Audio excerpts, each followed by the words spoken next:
Hello everyone. Tonight we're going to visit a little town, a very quiet, peculiar town. You're walking past small cobblestone houses. The air is crisp, and everything feels off, but in a way that's hard to explain. You notice a tiny shop with a striped pole spinning slowly, an old-fashioned barber shop. The kind of place that smells like talcum powder and unspoken regrets.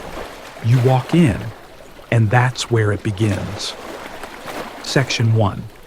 You can either rethink everything or fall asleep without even noticing.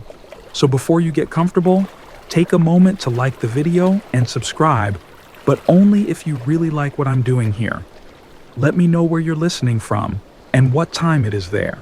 Always curious to see how wide this sleepy cult has grown. Now, turn down the lights. Maybe crank up the AC for some soft noise. And let's get started tonight. The barber greets you with a nod. His hands are steady. His scissors gleam. His logic is compromised. He tells you a rule: he only shaves the people in town who do not shave themselves. But then he looks at you and asks, "So, should I shave me?" This is known as the barber paradox, and it was invented by the logician Bertrand Russell. It's a trick question that destroys itself. If the barber shaves himself, then he must not shave himself. But if he doesn't shave himself, then he must shave himself. It's a paradoxical closed loop that creates a logical black hole, like trying to find the corner in a circle. You sit in the chair and realize something: this isn't just a puzzle, it's a trap. The town is built on contradiction. The air here tastes like syntax errors. As the barber sharpens his blade, he tells you the story of the last person who tried to escape by redefining shaving. They ended up getting buzzed into non-existence, completely gone, like an uninstalled app. The town held a very confusing funeral, mostly consisting of people pointing at mirrors and shrugging. You begin to sweat, but the barber offers you a warm towel and a cool fact. This paradox helped inspire the entire field of set theory. You know, the mathematical stuff that underlies computers, databases, and ironically, razor-sharp logic. Russell realized that letting things define themselves can lead to complete nonsense. You ask if there's a way out of the paradox. He says, yes. Move to the next town over. Their barber shaves everyone, including himself. But it's chaos, no rules, just mustaches everywhere. You stay in the chair.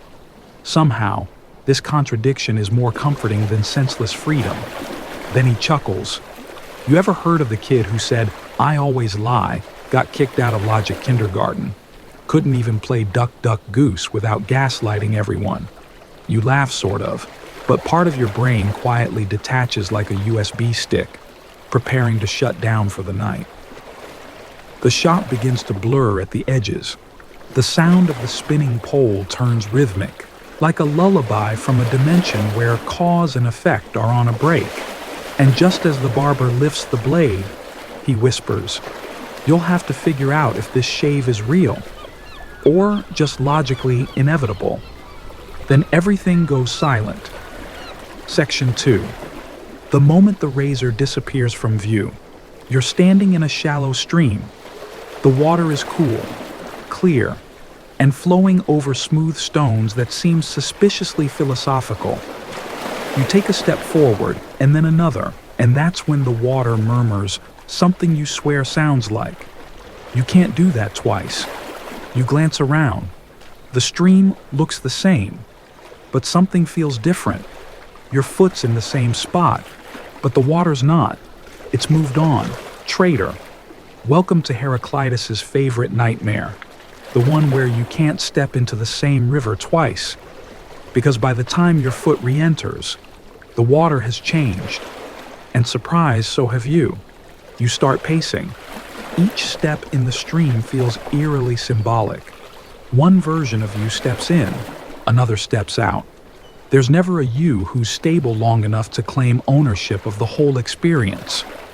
It's like trying to screenshot your soul mid-blink. You begin to get existentially seasick. Heraclitus, by the way, was a pre-Socratic philosopher who seemed to enjoy ruining people's sense of stability. His whole thing was that everything is flux, that the universe is more like lava than Lego. No fixed pieces, just molten, shifting identity soup. A leaf floats by. It has your childhood nickname written on it. You're starting to think this river might be metaphysical. Somewhere behind you, a voice yells, "Hey, that's my stream of consciousness." You turn to see a man running after a rubber duck labeled self.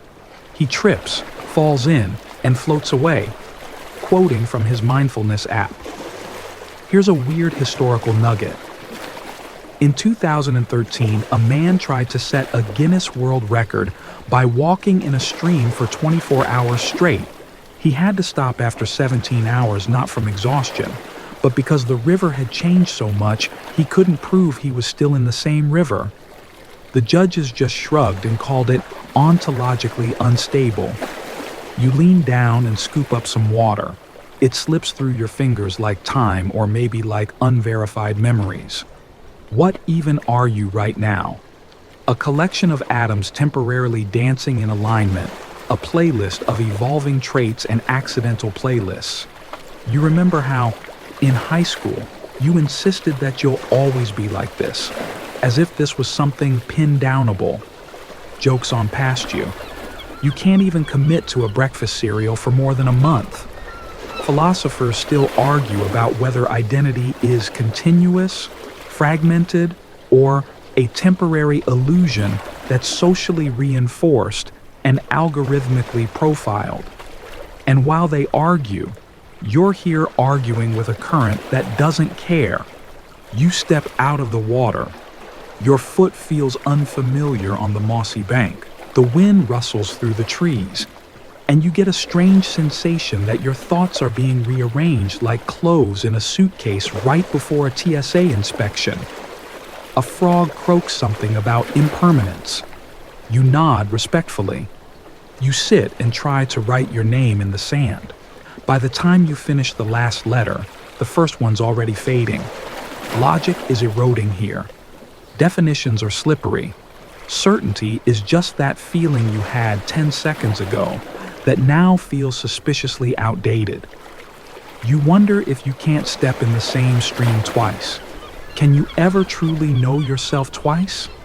Maybe that's why you sometimes reread old messages and think, who wrote this?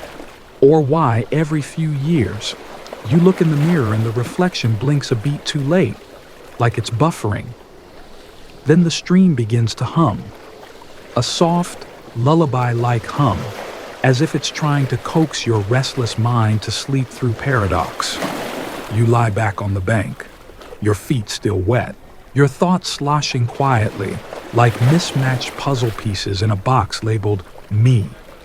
Probably somewhere downstream, the frog offers guided meditation for $5. You decline politely. Tonight's hallucinations are complimentary.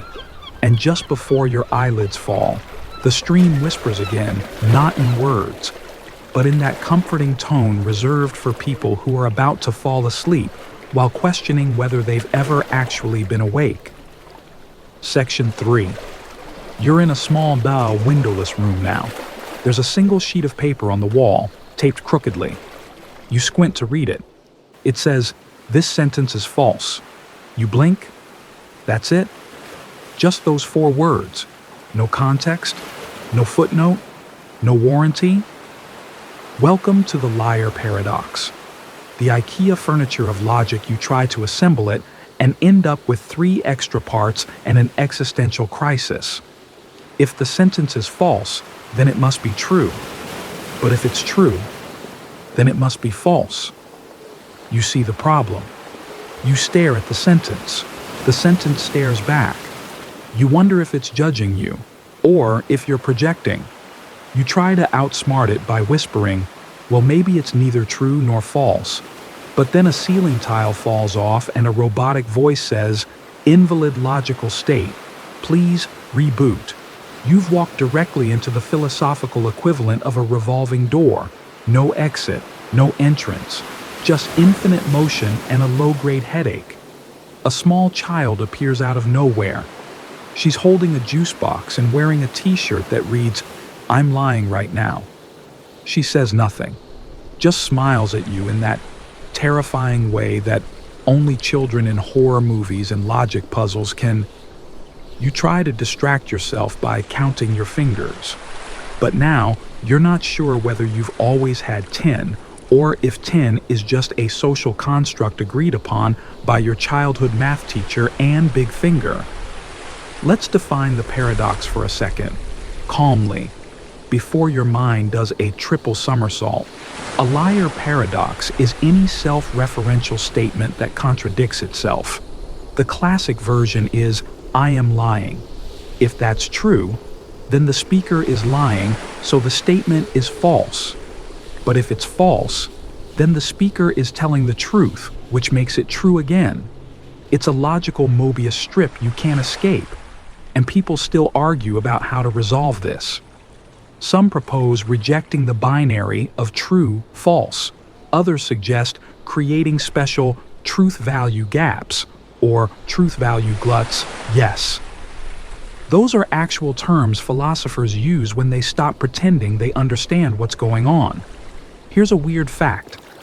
In 1975, a parrot named Alex was taught to repeat the sentence. This sentence is false on command. Scientists aren't sure whether the bird was confused or deeply enlightened.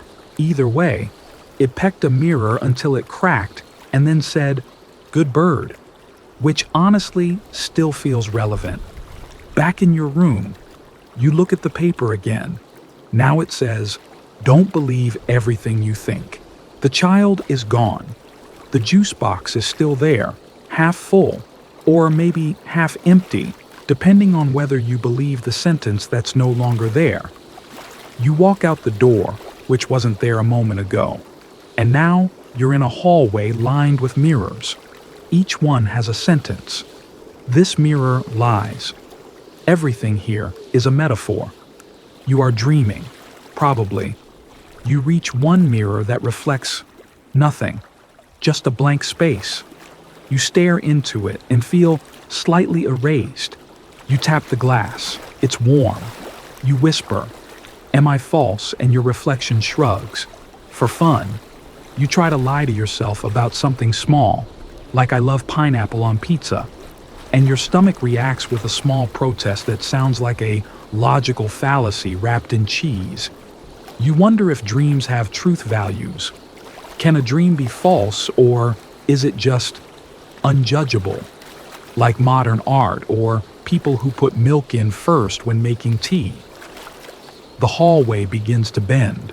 Not metaphorically, it literally curves upward, and gravity takes the night off. You're now floating gently among floating signs that all contradict each other. You're asleep. You're awake. You're a 2001 Honda Civic. Somehow, the last one feels most accurate. You let go. You drift past one final sign that reads, "Don't worry, nothing is real enough to hurt you here." And in that softness, in that gentle unraveling of logic, you finally begin to settle. Your brain, worn down by contradiction, starts to find comfort in the absurd. The mental loop slows, not because it ends, but because it no longer matters. You smile and mutter, "This dream is false." And for once, that might actually be true. Section 4. You're standing in front of a chalkboard now. On it, written in frenzied loops and arrows, are your own thoughts. They look familiar, but something's off. You try to trace the logic, but every path leads to itself. A closed loop. A self-referential Ouroboros of nonsense. It's like your brain went on a hike and got lost in its own backpack. Welcome to the part of the night where your brain is lying to you. Not maliciously. It's not trying to gaslight you, although, who knows? It's just that the system you use to detect lies is built by the same system you're testing, which is like asking a mirror if you're real. or expecting your GPS to have moral integrity. You think something like, "I'm in control," then immediately think, "Wait, why did I just think that?" It's the kind of loop that makes your frontal lobe sigh deeply and start considering a career change. Let's slow it down. This is called a strange loop, a concept made popular by cognitive scientist Douglas Hofstadter in his book Gödel, Escher, Bach. A strange loop happens when, by moving through a system, you somehow unexpectedly end up back where you started, like navigating a spiral staircase that eventually leads to your own head. You sit down on a floating stool. Your thoughts begin scrolling in front of you like social media notifications, except you wrote them, but also you didn't. A thought pops up. What if I'm not thinking this thought, but just watching it arrive? And another, what if the act of noticing a thought creates the thought? You try to like your own thought, but the button glitches. Scientists still argue about whether consciousness is top-down or bottom-up, whether your sense of self is an illusion created by a bunch of unconscious processes working together like co-workers pretending they know what the project is about. Quick story. In the 1980s, researcher Benjamin Libet ran a famous experiment. He had participants flex their wrist whenever they felt like it, while he measured brain activity. What he found: the brain initiated the movement before the participant consciously decided to do it, like your brain made a reservation at a restaurant before you knew you were hungry. Your consciousness is possibly a narrator, a PR manager for your actual decision maker, which might be somewhere deeper in the basement of your brain, possibly next to the part that forgets why you walked into a room. You get up and walk toward a door labeled "Thoughts I Can't Stop Thinking." Inside is a library. All the books have titles like, "What if you're just really good at lying to yourself?" Episode 3 of That Cringe Thing You Said in Middle School. Don't read this page, or you'll regret it. You pick up a book and the pages flip themselves. Every chapter starts with, "I believe," and ends with, "But I might be wrong." Suddenly, the librarian appears. It's you, but also not you. You look older, or maybe just wiser, or maybe just sleepier. They hand you a sticky note with a single phrase, "You are not the thinker. You're the thought." You thank them, and they vanish, probably off to go watch cat videos on a higher plane of abstraction. The room dissolves.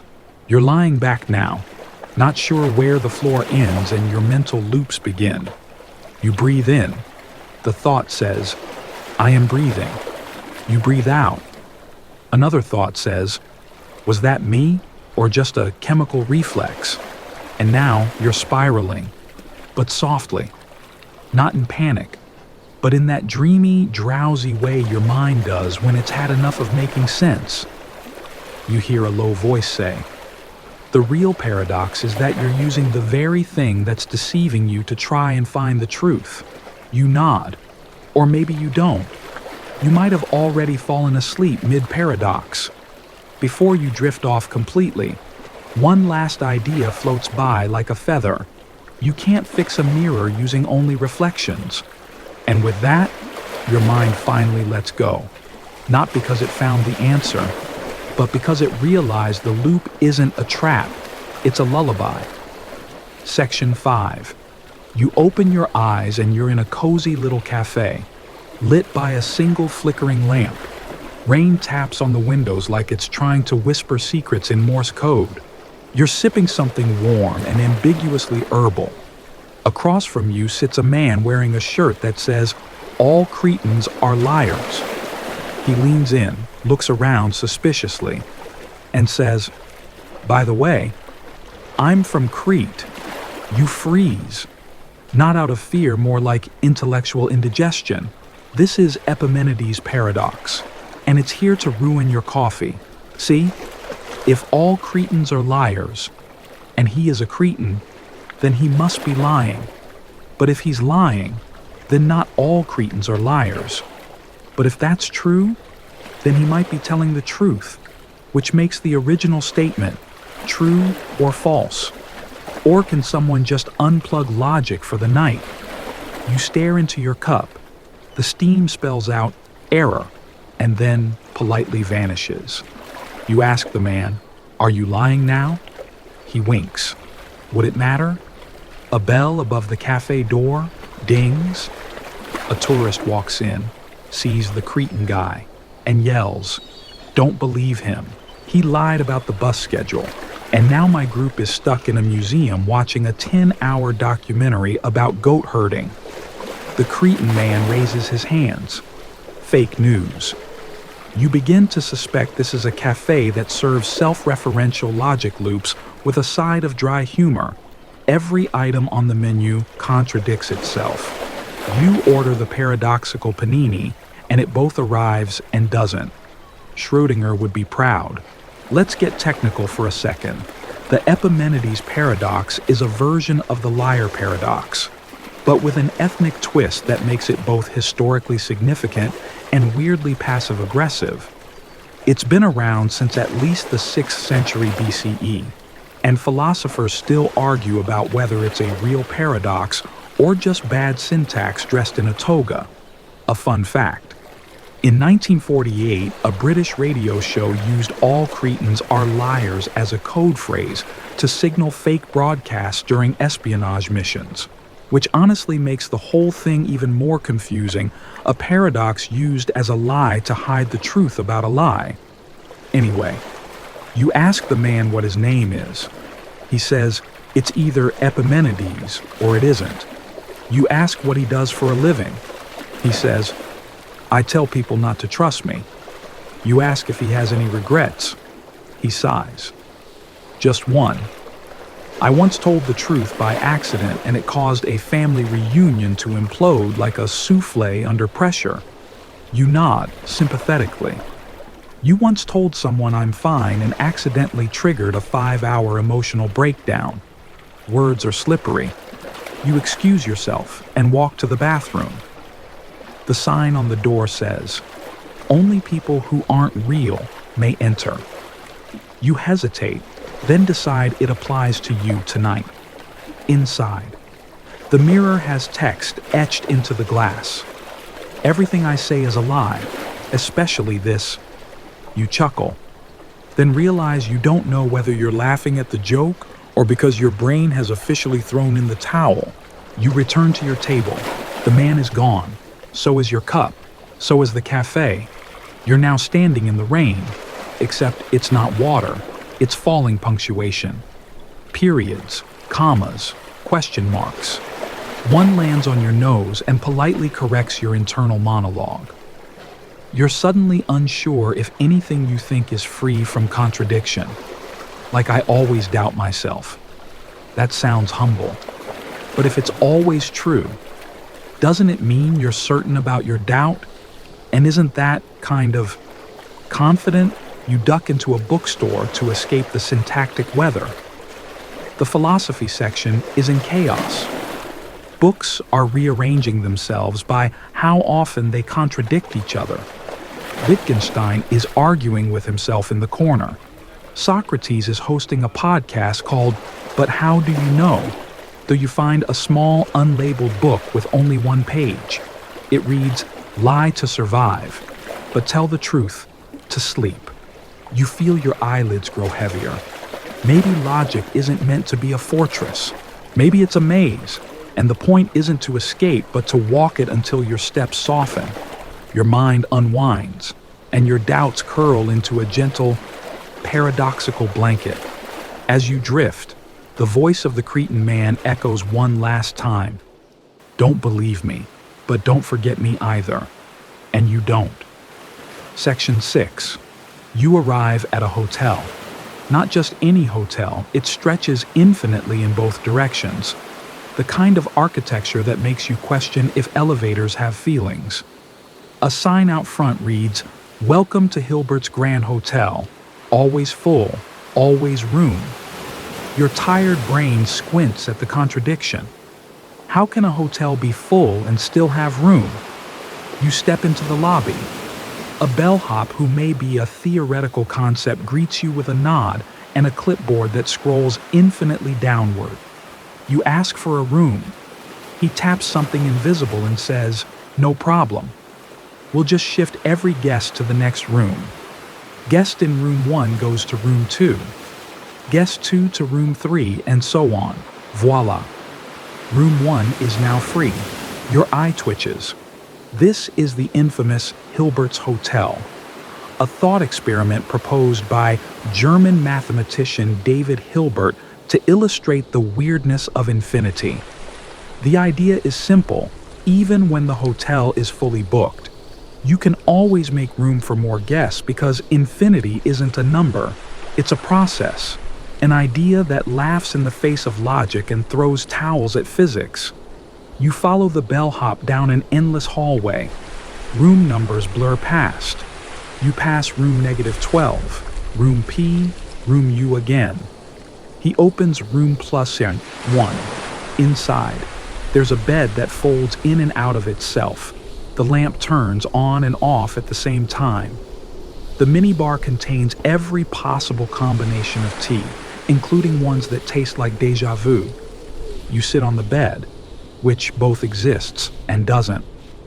A voice from nowhere asks if you'd like turn-down service or philosophical closure.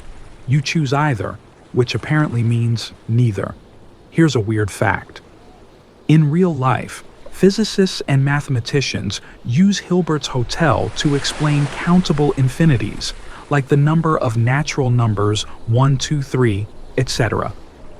It demonstrates how infinite sets can still be manipulated, shuffled, rearranged, expanded, without changing their infiniteness. It also makes people at parties slowly back away from you when you bring it up during small talk. You wonder if this hotel is infinite. Are there infinite versions of you here too? You walk down the hall and peek into a few rooms. One version of you is eating soup with a fork, insisting it's just a challenge. Another is practicing apologizing for things they haven't done yet. A third is just staring into a mirror whispering, "I contain infinite selves." You slam the door on that one. Philosophers still argue about whether infinity is something real or just a mental model we use to explain things we don't fully understand. But in this hotel, infinity is room service. It's the wallpaper. It's the dream you had last week that never ended because it was still downloading. You ask the bellhop if anyone's ever checked out. He says, "Only once." Took 3 eternities to process the payment. You start to feel strange, like you've stayed here before. Like every dream where you're lost in a hallway might have been a reservation. Then you remember in this hotel, there's always room for another you, the one who didn't make that choice, didn't say that thing, didn't miss that chance. They're all here, brushing their teeth in parallel rooms, making the same mistake on slightly different Wednesdays. You find the rooftop pool. The water stretches into the cosmos. Constellations shimmer below the surface. And your reflection looks like a version of you from a reality where you did learn guitar. You wave. They don't.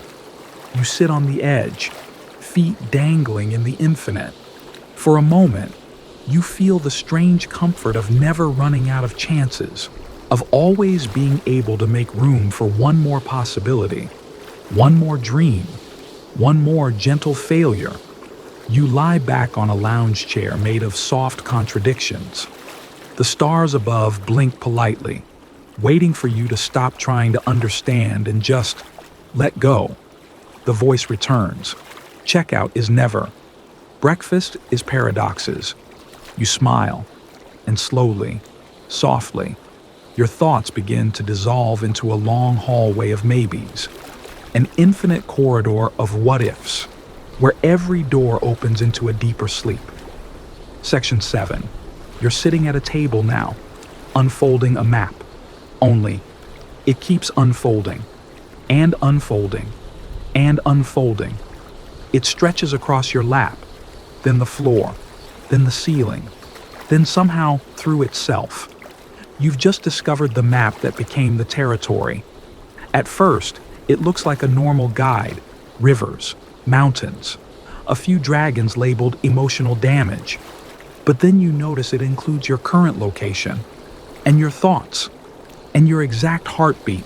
And then it updates in real time to include your noticing that it's updating in real time. Now it's drawing you, drawing it, drawing you. This isn't a map, it's a surveillance system built by epistemology. Welcome to Borges's Paradox, inspired by Jorge Luis Borges' short story about a kingdom so obsessed with cartography that their map eventually became as large as the kingdom itself. In the end, the map and the land were indistinguishable, which raises the question if your model of reality is reality. What's left? You try folding the map back up. It doesn't fold, it just sighs. You place it on the table, but the table becomes part of the map. So you walk outside, but outside is just more map. And now a pigeon lands on your shoulder with a note in its beak. You are here. Probably. You try to orient yourself using the compass on the map, but it points in every direction at once and then takes a coffee break. Let's define this. The map territory distinction is a concept in semantics and systems theory popularized by Alfred Korzybski, which reminds us that the model is not the thing it represents. The menu is not the meal. The name is not the person. The Wi-Fi signal is not your self-worth. Still, scientists and social theorists still argue about where the line blurs. When the map becomes so detailed, so interactive that it becomes reality. Think about social media. Your profile isn't you, and yet it determines your job offers, your relationships, your emotional weather. That's a map dictating the terrain. Fun fact. In 2007, a GPS app glitch told thousands of users to turn left into Lake Michigan. A few drivers did. That's the power of trusting a model over your own eyes, which, to be fair, we're probably checking a second model anyway: Instagram stories or anxiety hallucinations. You wander through the landscape, and everything starts to feel staged. A tree turns slightly as you pass, showing a sign stapled to its bark. This is tree object, UFM 64. See page 237. You flip through the map. Yep, there it is. You step into a forest. Each tree has its own footnote. Some have metadata. You sit under one and realize even your yawn is listed in the margins. Somewhere in the distance, you hear a philosopher scream. But where does interpretation end, followed by a faint crash, possibly of a reality folding in on itself?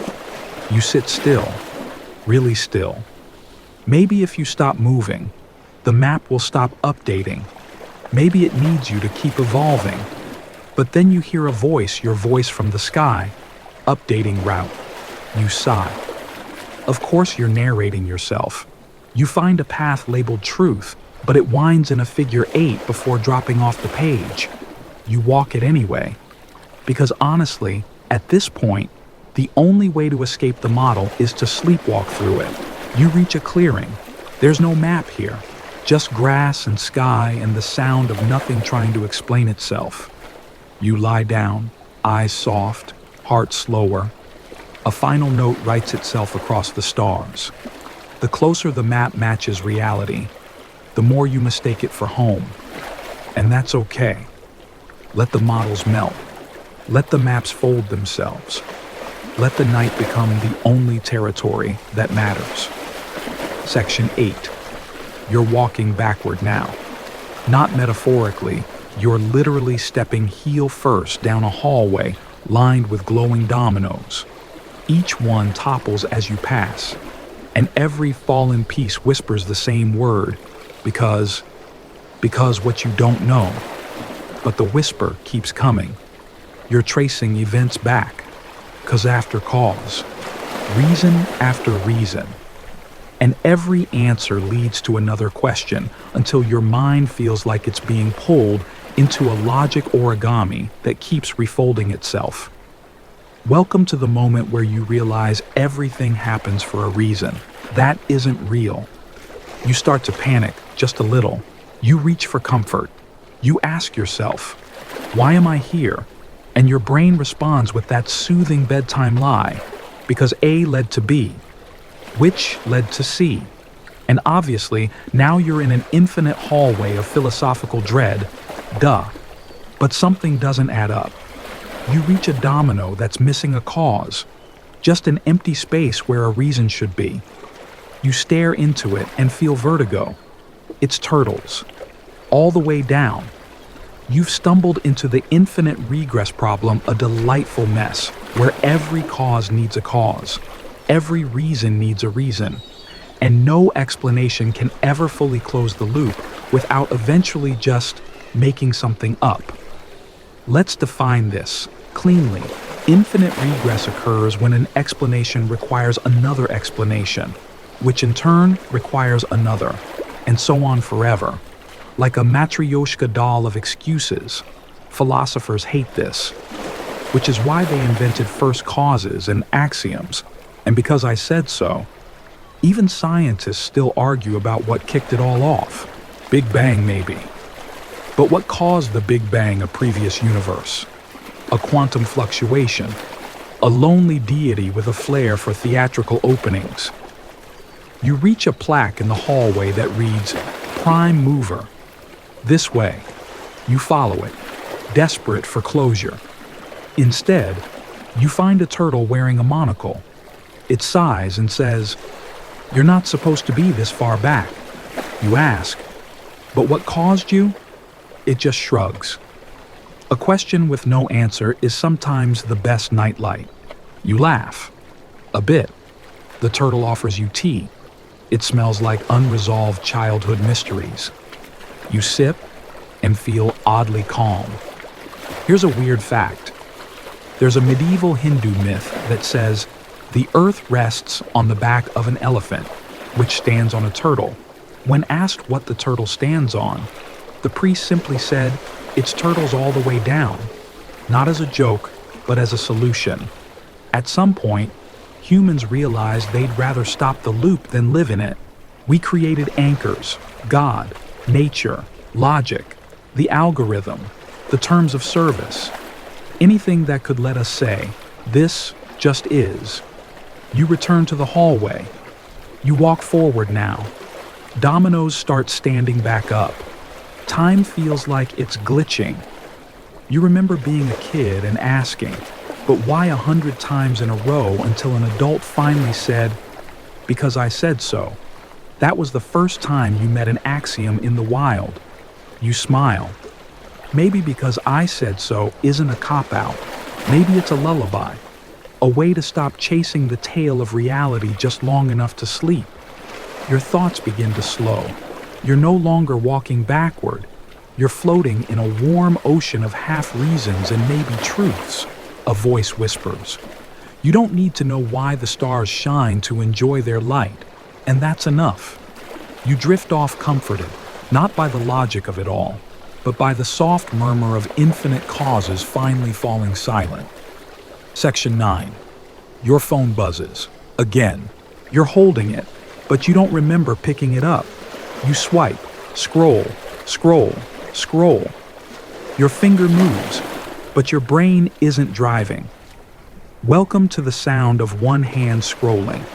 You try to stop, but the screen calls to you like a siren with Wi-Fi. You feel a tingle in your thumb, phantom notification syndrome. There's no alert, but your body's convinced you should be reacting to something. You're inside a Zen koan now. The classic one goes, what is the sound of one hand clapping? But tonight, it's been updated for your overstimulated cortex. Because now the real question is, what is the sound of one hand scrolling? When you're not even sure who's doing the scrolling, you look down at your phone again. Your own reflection stares back from the dark glass. You look tired, familiar, slightly algorithmic. You whisper, who's watching who?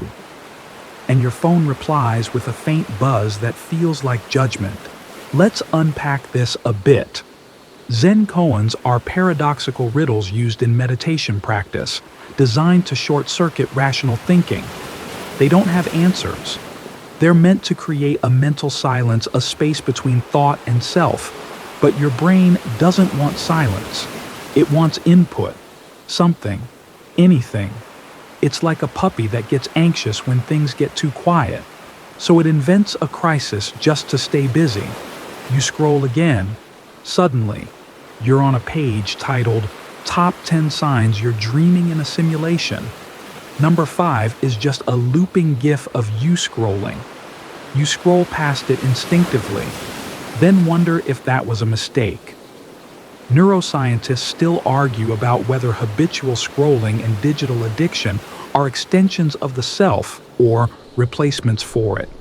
Some believe that our need to check is a form of micro-ritual, a nervous tick for a culture terrified of missing something. Here's a weird fact.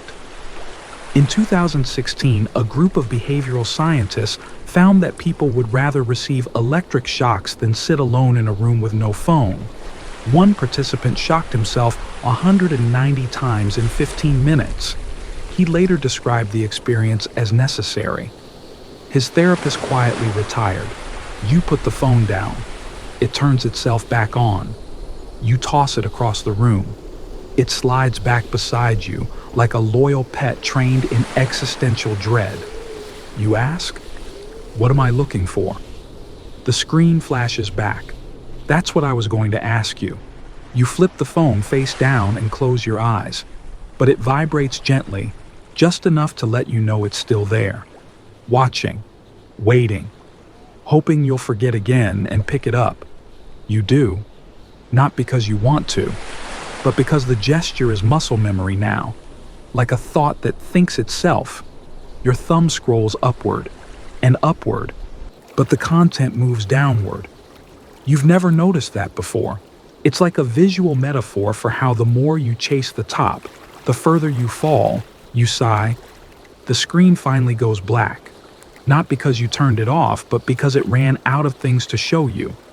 You're left with your reflection again, and something strange happens. You wave with your free hand. The reflection doesn't wave back. It's just still.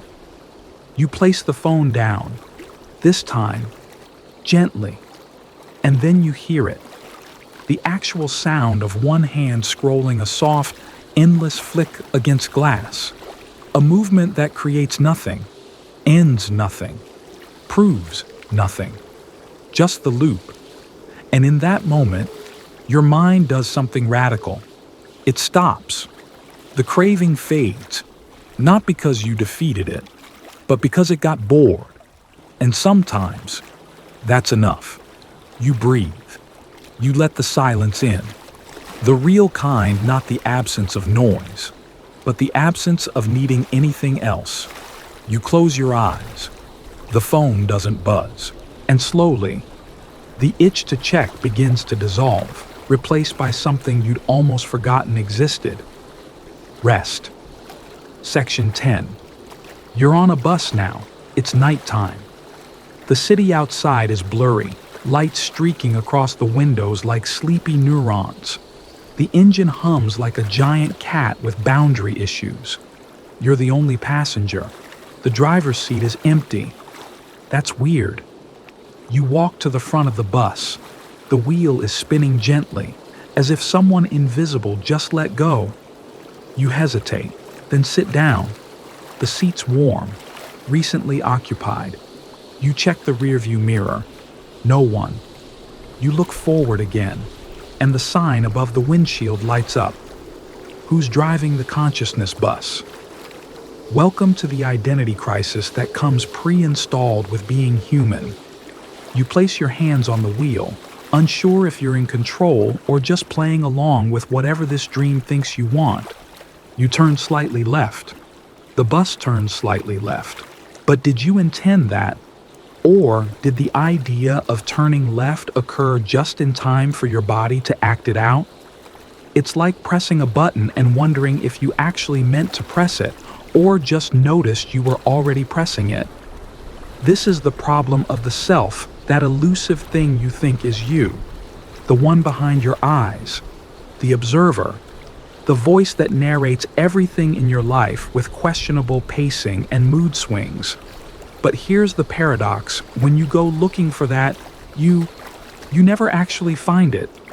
You open the glove compartment. Inside is a sticky note that reads, "You are not in the bus. You are the bus." You groan softly. This is exactly the kind of metaphysical dad joke that would haunt a sleepy philosopher. Let's break it down gently. Cognitive science suggests that what you call self is likely an emergent property, your brain constructing the illusion of a central identity to keep things tidy, like a book creating a narrator out of the fact that pages follow one another. There's no one in charge, just a series of processes, memories, predictions, feedback loops, like an orchestra without a conductor that somehow still plays Bohemian Rhapsody in perfect harmony, except the harmony is mostly sleep-deprived inner monologue and strange snack cravings. Philosophers still argue about whether the self is an illusion, a social construct, a bundle of experiences, or just the name we give to whatever's driving when things go well. Here's a weird fact. In Buddhist philosophy, there's a concept called anatta, or no self. It suggests that the self is like a rainbow. It looks real, but it's just light bending through water. You can't touch it, you can't keep it, but you also don't need to. Just watch it shimmer. Back on the bus, you glance into the mirror again. Now there's someone sitting in the seat behind you. You turn around. Empty. You look back at the road. The city has vanished. It's just fog now. Infinite fog. The road ahead flickers like a video buffering at low bandwidth. The bus is slowing down. You don't remember hitting the brakes. You hear a voice over the intercom. It's your voice, but more honest, more rested. It says, "You were never supposed to steer. Just sit. Watch. Ride." You move back to a middle seat, settle in, and let the engine take over. You feel the vibrations in your bones, the way you do when you're falling asleep in the back seat of a car on a long drive. The fog becomes stars. The stars become thought. The thought becomes nothing. And the nothing becomes peace. No destination, no driver. Just the sensation of movement, the freedom of not having to be the one who decides what comes next. You drift, not towards something, not away from anything, just drift. Section 11. You're sitting at a stone table in an open courtyard, surrounded by columns that have forgotten what they're holding up. The air smells like old books and unresolved arguments. Across from you sits a man in a toga, sipping something suspiciously modern through a metal straw. He raises an eyebrow and says, you know nothing, right? Welcome to your Socratic intervention. You squint. Well, I know some things. You say cautiously. He smiles. Do you? Though you pause. This is Socratic irony, the friendly trapdoor of wisdom. The moment you realize your certainty might just be a well-decorated guess, you remember the phrase, "I know that I know nothing." It sounds deep, humble, wise, until you really think about it and realize it's a booby-trapped sentence. Because if you know that you know nothing, then you do know something, which means you don't know nothing, which means you were wrong, which means you were right, which means your brain is now chewing itself like philosophical bubblegum. Socrates, by the way, never wrote anything down.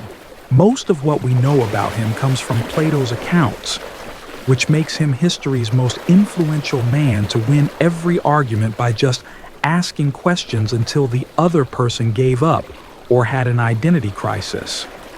You look down at the stone table. A riddle is etched into it. If knowledge is power, and power corrupts, Then why study? You glance up. Socrates has donned sunglasses, probably symbolic. You try to ask a smart question, but all that comes out is cereal soup. He nods solemnly. Better minds than yours have fallen on that hill. Let's ground this. The Socratic method is a style of cooperative argument where questions lead to deeper insight, usually by exposing contradictions or assumptions. It's used in philosophy, law, therapy, and by toddlers who've just discovered the word why. Modern educators still argue about whether it leads to actual understanding or just clever people outmaneuvering each other with rhetorical gymnastics. Here's a weird fact. There was once a man in the 1800s who legally changed his name to Socrates, N.D., fool, and went town to town, lecturing people on their ignorance using fake logic until someone hit him with a loaf of bread, which honestly feels very on brand. Back at the table, Socrates now has a whiteboard labeled "Stuff You Think You Know" beneath it, a single sticky note, passwords, opinions, the location of your phone, what other people think of you, the plot of Inception, the difference between confidence and correctness. You start erasing things quietly. He says, "You're doing well." You say, "I'm not sure." He beams. Exactly. Suddenly, he stands. The courtyard vanishes. You're alone in a dark void with floating thought bubbles, all labeled maybe. You reach for one. It pops. Another floats by. Maybe I'm wrong about being wrong. You hesitate. That one looks suspiciously stable. You sit down on nothing, which somehow feels like everything. You breathe in the freedom of not knowing. The pressure lifts. The need to have answers fades like the ending of a dream you forgot to write down. You laugh softly, genuinely, and for just a moment, the irony feels like a lullaby, because admitting you don't know is the first true thing you've said all night. Section 12. You wake up in a room you don't recognize, holding a note written in your own handwriting. It reads, "Don't let yourself do it again." There's a date on the back. It's tomorrow. Welcome to the time loop. You rush to the mirror. Your face looks tired in a very next week kind of way. There's something familiar in your own expression, like you've already had this realization, possibly multiple times, and you're just catching up. You try to retrace your steps. Did you make a mistake? Did you already try to stop it? Are you still in the process of causing the thing you're trying to prevent? This is the realm of temporal paradox, where logic unravels like spaghetti in a washing machine. Tonight's special, the predestination paradox, also known as time travel's favorite accident. The idea is simple. You try to change the future, only to realize that your attempt was already part of the timeline, which means you didn't change anything, you just fulfilled it. You sit down. The room feels too still, like reality is buffering. You look around. Notes are taped everywhere on the lamp, the fridge, the ceiling fan. Don't answer the phone. Hide the sandwich. Burn this note. You panic slightly. Which note? A ringtone cuts the silence. You flinch. You check the phone. Unknown number. Of course. You let it ring. The answering machine picks up. Your voice says, "I told you not to pick up." But you always do. You drop the phone. Time loops are funny that way. You think you're rewriting the story, but sometimes the story is rewriting you. Let's define this gently before your brain ties itself into a temporal pretzel. A predestination paradox occurs when a time traveler goes back in time to prevent something, but ends up causing it instead. The timeline is self-contained, meaning events are both the cause and the effect of themselves. Famous example. You go back in time to stop a fire, but your arrival scares a cat that knocks over a lantern, and that starts the fire. You were the problem and the solution. Congratulations, you've officially broken causality. Physicists and sci-fi theorists still argue about whether timelines can be altered or are block universes where all events are fixed. Some argue for branching realities. Others think time travel is impossible. A few believe it's already happened but only once, which feels ominous. Here's a weird historical fact. In 1998, a man named John Titor appeared on early internet forums claiming to be a time traveler from 2036. He made predictions, explained his machine, and then vanished. None of his predictions came true, but some of them almost did, which, honestly, is exactly what a failed timeline traveler would say. You glance out the window. There's another you across the street. Same jacket, same confused expression. He's holding a lighter and a sticky note. You wave. He doesn't wave back. You realize you are the cause of this, of all of it. And that means you can stop it, right? Unless trying to stop it is what seals it. You lie back on the bed, suddenly exhausted, not just physically, but temporally. Like your entire life is a rerun you've watched too many times, hoping for a new ending. A final note flutters down from the ceiling fan. It reads, "Relax." None of this is linear. You smile. Maybe the only way to escape the loop is to stop trying to escape. You close your eyes. Tomorrow hasn't happened.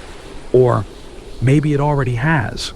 Or maybe you're dreaming in both directions at once. Either way, you're here now. And for a moment, time holds still like it's catching its breath. Section 13.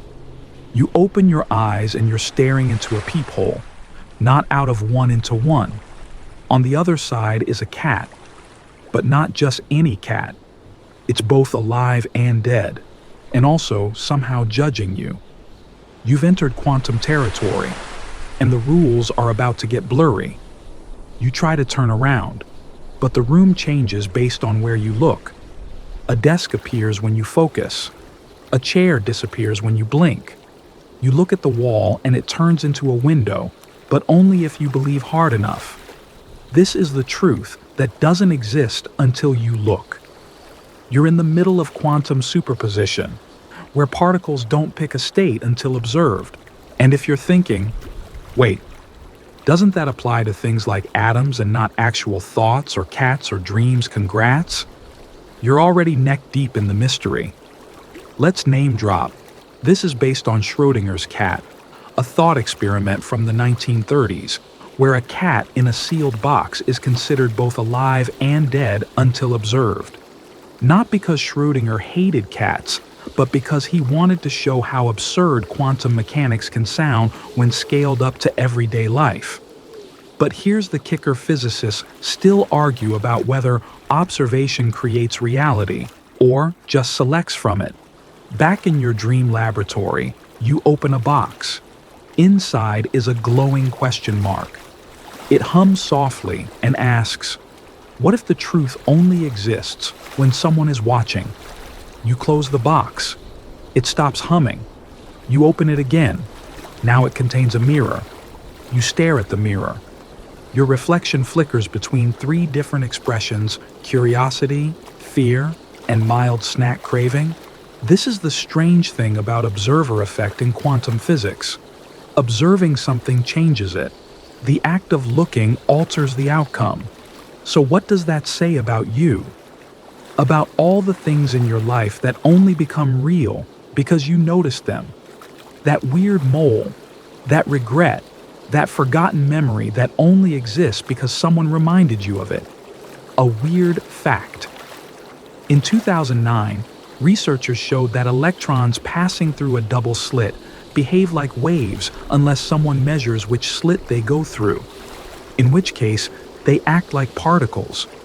Reality literally changes depending on whether it's being watched.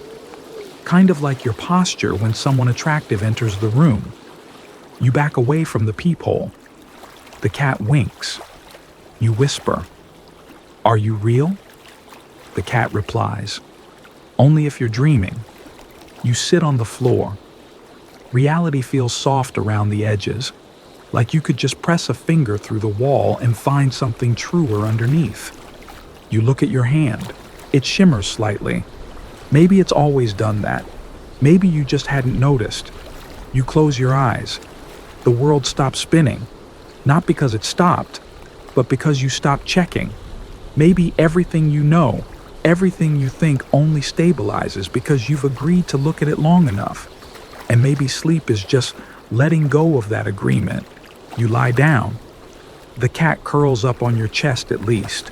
You think it does. You're not sure. And that's okay. The truth can wait. Section 14. You're floating in a void now. No ground, no sky, no direction. Just warm, enveloping nothingness. Like the inside of a hug from a concept you once misunderstood. And you feel fine. Not because everything makes sense, but because nothing has to anymore. You've entered the philosophical snow globe of if everything's true. Nothing hurts. At first, it sounds comforting. All beliefs are valid. Every worldview has merit. Reality is just a suggestion. But then you realize if everything is true, then so is its opposite. And if every contradiction can coexist, then meaning itself starts dissolving like cotton candy in a black hole. You look down. A small sign floats by. Truth. Lies. Mixed gently. This is the playground of relativism. The belief that truth, morality, and logic are not fixed, but instead depend on culture, context, or, let's be honest, vibes. You take a step, if you can call it that, and arrive at a street where traffic signs say things like, stop, unless you disagree, yield to subjectivity, truth is currently unavailable. There's a museum here called the House of All Perspectives. You enter, inside. Every painting changes based on who's looking at it. One person sees freedom, another sees failure. A third just sees a duck on a skateboard and says, "This reminds me of my mom." You're not sure what to feel, so you decide to feel everything at once. You sit in a room labeled postmodern nap chamber. On the wall is a quote that morphs depending on your mood. Right now, it says, "Certainty is the most elegant lie." Let's define it gently. Like tucking in a very tired philosopher, moral and epistemic relativism argue that there's no universal truth, only personal, cultural, or emotional truths. It sounds freeing, until you realize it means you can no longer win an argument by saying, "I'm right." Social critics, scientists, and philosophers still argue about whether relativism helps us understand other perspectives or just gives us an excuse to never commit to anything. It's either a beautiful tolerance machine or a blender for facts. Here's a weird historical detour. In 1977, a debate broke out in France when philosophers claimed that scientific facts were social constructs. A physicist responded by publishing a fake article filled with nonsense jargon to prove they'd accept anything that sounded deep. They did. No one came out clean. It was the world's first academic prank war. You wander deeper into the museum. You meet someone who introduces themselves as maybe. They say everything and nothing, and you agree and disagree in perfect rhythm. It's soothing. They offer you a cup of paradox. You sip. It tastes like agreeing with someone you know is wrong just to keep the conversation civil. You find a mirror, but this time, it doesn't reflect. Instead, it says, "You are whatever you believe, you aren't denying." You nod slowly, pretending you understand. The mirror nods back. Then, everything around you starts to blur, not with fear, but with comfort. Like taking off glasses you didn't know were prescription. Because if everything's true, then nothing has to be defended. No hill to die on. No final answer to memorize. No mental gymnastics required. You lie down on a couch labeled emotional ambiguity. The cushions whisper, you don't need the right answer. You just need rest. And that's what you feel. Not enlightenment, not certainty, just rest.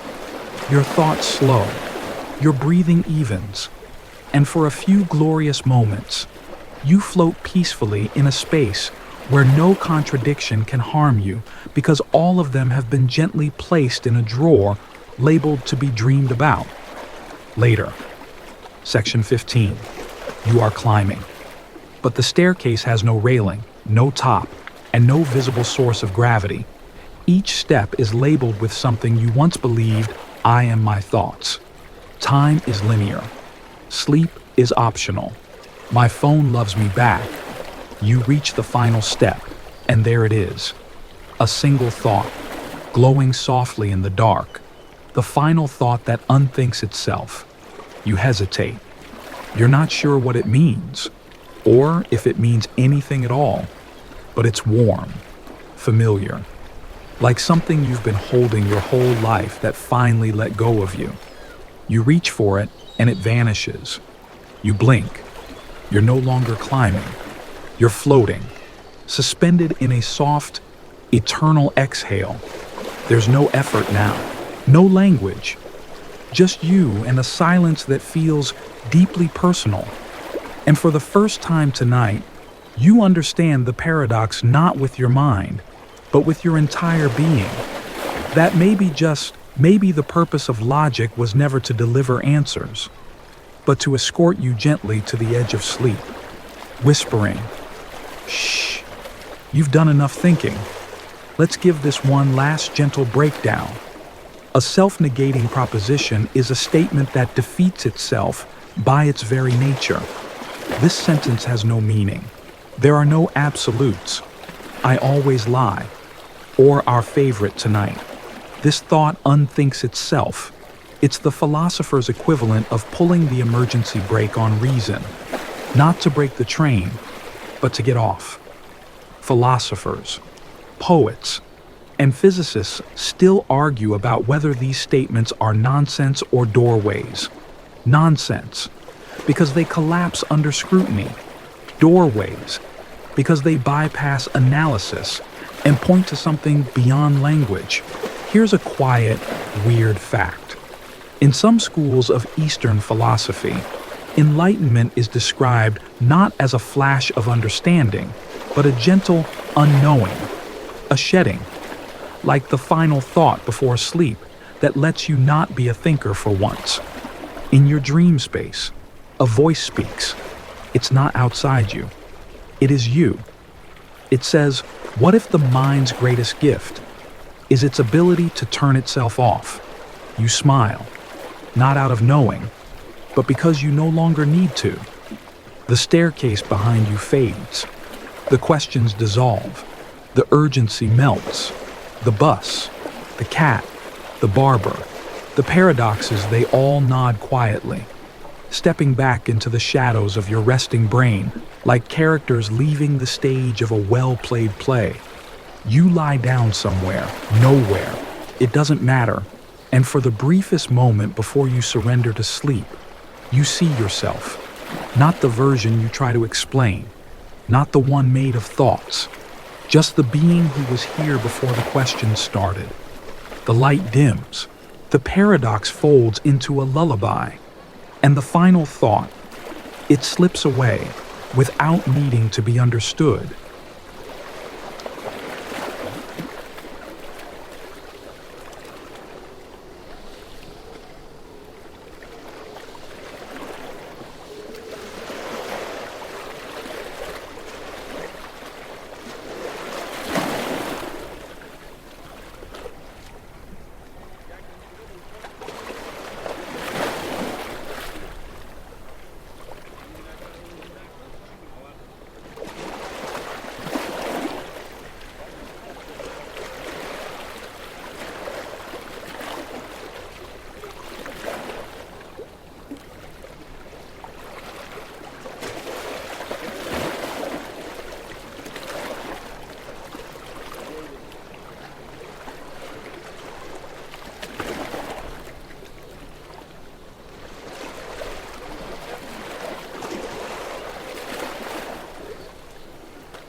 Mm-hmm.